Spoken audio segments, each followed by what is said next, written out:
Hey guys, just doing the actuator for the diff lock on the Defender.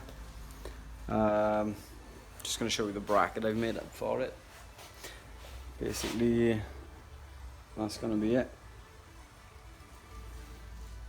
This bit here bolts into, where are we?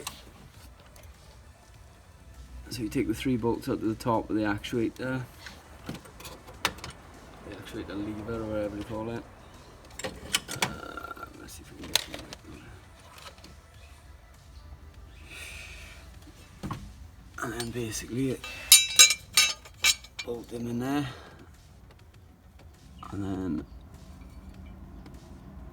make a lever coming off the actuator on the gearbox.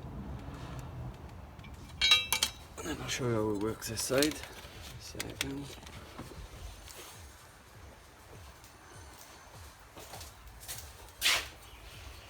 So basically, put that in there. I'm going hands free at the minute. Oh yeah. Basically, the motor's going to sit in there like that. Got a pin going through.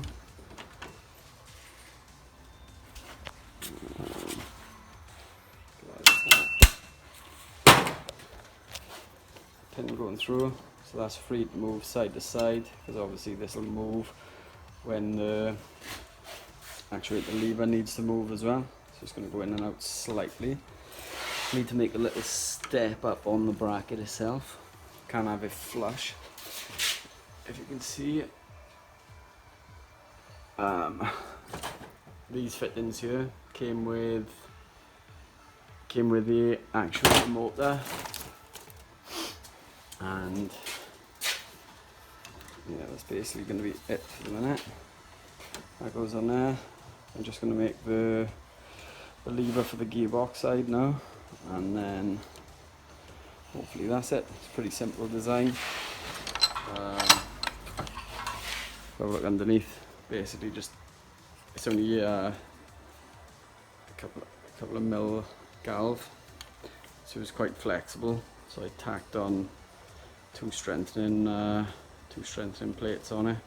Literally run a series of tacks up the side of it. But it's strong as now. It's ready to hold. These motors are quite strong. I'm not going to make the lever on the gearbox too strong. I'm going to make it out of weak metal, just in case it, for any reason, it goes further than the point I need it to. So I'm using that. I need it to bend. I'm going to put a weak point in it, so we don't damage anything inside the gearbox itself. But yeah, there we go. That's the actuator, motor and bracket built up. I'll show you the end product when I'm finished.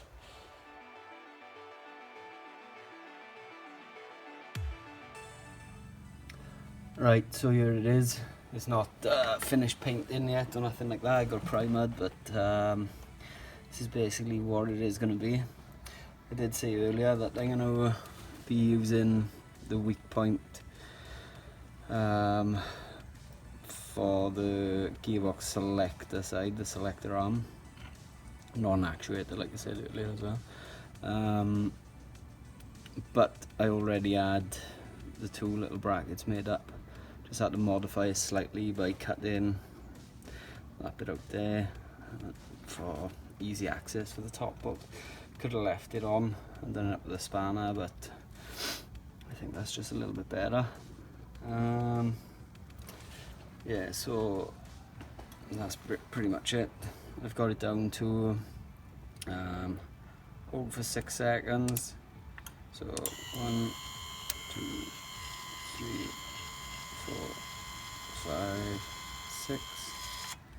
See diff lock in, and then you hold B all the way down.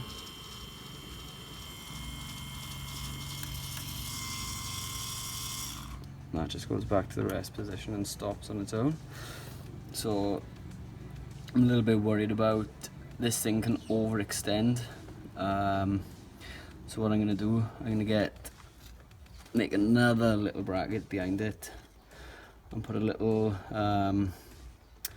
stop switch on it, maybe like a door light switch or something like that, just to cut the circuit at the certain angle. So I'm just going to go and grab a switch, then I'm going to wire that in. It should be good. Fair play, it works well.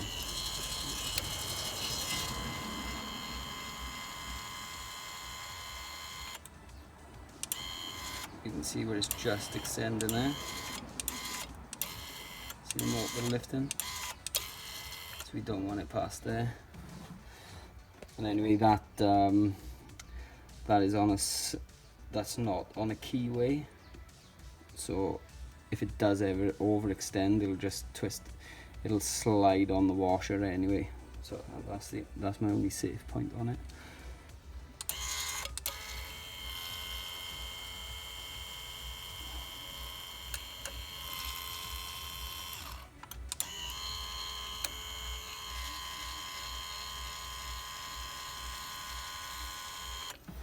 So we've got diff lock in, and then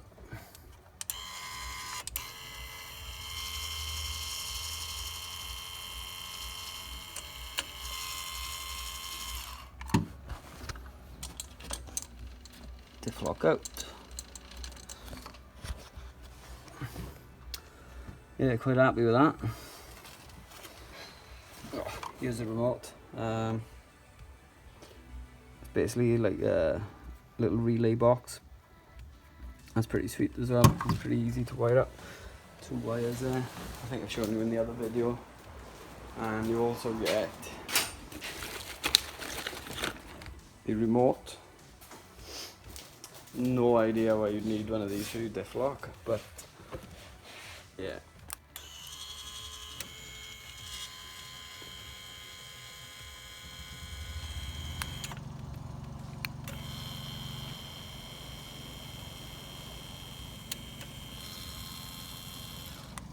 Yeah, don't know why you'd need that. You could just stick it on the dash maybe,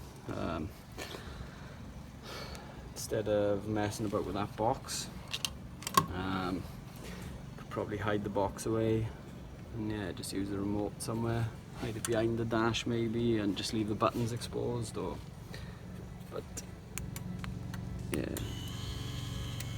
A is on. There's also going to be a light on the dash.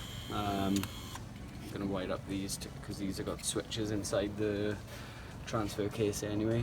So I'm going to run 2 wires up to the dash because it weren't working when I had it before anyway. So my diff lock light.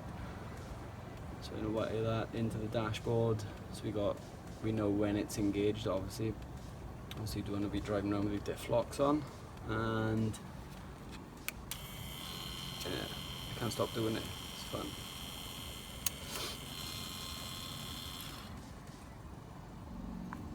Sweet. So that's about the gist of it. Just gonna get it painted up now, and